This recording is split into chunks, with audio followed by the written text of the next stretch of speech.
vamos a hablar de lo más importante de esta nueva lista de las 500 empresas de expansión, y para eso nos acompaña Alberto Bello, editor general de la revista, Marina Delaunay, editora, y Gonzalo Aránguiz, también editor de la revista. Bienvenidos a todos, primero que nada. Gracias. Muchas gracias. A ver, Alberto, háblanos acerca de este contexto económico mundial en el que están operando estas 500 empresas de expansión este año. Lo mismo que hemos visto en los últimos años, el crecimiento espectacular de Asia por encima del 9% ha desatado un incremento del precio de las materias primas por encima del 50% en el caso de los metales, por encima del 100% en el caso del petróleo, y las compañías han tenido que adaptarse a este entorno, como con eficiencias y con pues ajustes. Pero bueno, en el caso de las empresas que producen estas materias primas, por ejemplo en México tenemos el principal productor de plata y cobre del mundo, pues esos han sido muy beneficiados. Por otro lado, la crisis de las hipotecas subprime en Estados Unidos ha generado por un lado un problema de crédito en Estados Unidos que va a afectar obviamente a los exportadores mexicanos, y también un problema de recesión con pérdidas para el sistema financiero por encima de $500,000 según la Reserva Federal, que ha conducido a pues, un principio de recesión que todavía no vemos cómo va a pegar a México, porque en México el mercado interno y los precios del petróleo le están beneficiando. Gonzalo, en ese contexto, entonces háblanos acerca de lo más relevante de esta nueva lista de las 500. Lo que vemos es que los grupos mexicanos se están consolidando, están saliendo de compra a Latinoamérica, Europa, y los grupos extranjeros están tomando posición acá en México, realizando compras, por ejemplo la compra de Ternium, para atacar el mercado norteamericano. O sea, vemos una consolidación en las empresas. Claro. Ahora, Marina, en el contexto que nos estaba planteando Alberto Bello, hablaba acerca del aumento en los precios de los commodities, y hay dos commodities que en México son básicos. Uno es el petróleo, que necesariamente son noticias positivas en general, pero el otro es el maíz.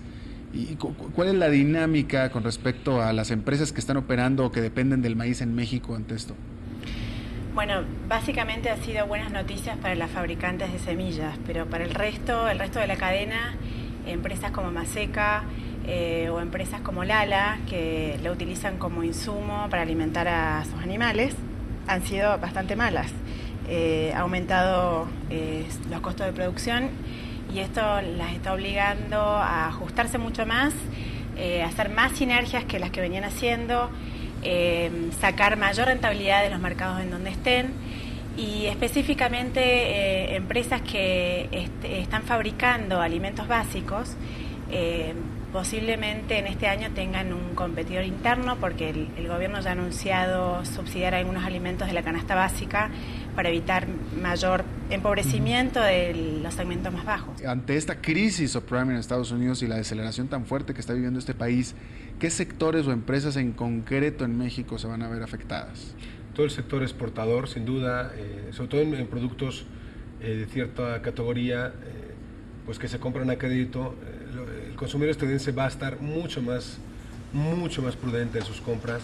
La industria automotriz, la industria tecnológica, televisores, videojuegos, todos esos productos que se fabrican en la frontera, pues van a haber una caída en sus ventas. Háblame un poco más de eso, Gonzalo, pero tú estuviste estudiando sobre las empresas que están cotizando en bolsa, las que debutaron, etcétera. Correcto. Mira, sí se vieron afectadas sobre todo las compañías, digamos, de construcción de vivienda, o sea, con esta incertidumbre en el mercado. 5 compañías de las más grandes constructoras de vivienda tuvieron caída en el precio de su acción. Eso, digamos, se refleja el nerviosismo, porque pese a que estas empresas lograron utilidades y ventas comparables positivamente con las del año anterior, o sea, cayeron en sus acciones. También es el caso de Cemex, digamos, que también ve una caída frente a esta incertidumbre en términos de la construcción. Y Marina, hablaba yo acerca del aumento del petróleo, y inmediatamente pensé en beneficios para México por la captación de divisas, pero no pueden ser nada más buenas noticias para toda la economía en general. No, bueno, una de las industrias que más perjudicadas, porque bueno, tienen bastante porcentaje de sus costos, ¿no? Sí, de sus costos de operación, es la aviación en general. Las aerolíneas. Las aerolíneas, el 30-40% va destinado a ese insumo. Y estamos viendo actualmente en este año No sabemos cuántas van a reducir vuelos, ya lo están haciendo de hecho, y va a haber muchísima menos posibilidades de tarifas bajas como se prometían en un inicio cuando empezaron a volar las aerolíneas de bajo costo. Y por último, Gonzalo, estos últimos 5 años para México han sido de crecimiento sostenido, una corrida de crecimiento que no habíamos visto en este país en mucho tiempo, de la mano del resto del mundo. ¿Cómo ha cambiado en estos 5 años el perfil de esta lista de las 500 empresas? Bueno, y al igual que en los países más desarrollados, México va hacia una industria más de servicio. Hay empresas, por ejemplo, las grandes aseguradoras, los grandes bancos están creciendo muchísimo, obteniendo 1/4 de sus utilidades mundiales aquí en el país. Como dije anteriormente, los grupos mexicanos están saliendo de compras, están creciendo muchísimo. Tenemos empresas como América Móvil que vende 312,000 millones de pesos, es una locura. Y yo creo, digamos, también la entrada de estos grupos extranjeros también está cambiándole un poco la cara a la lista.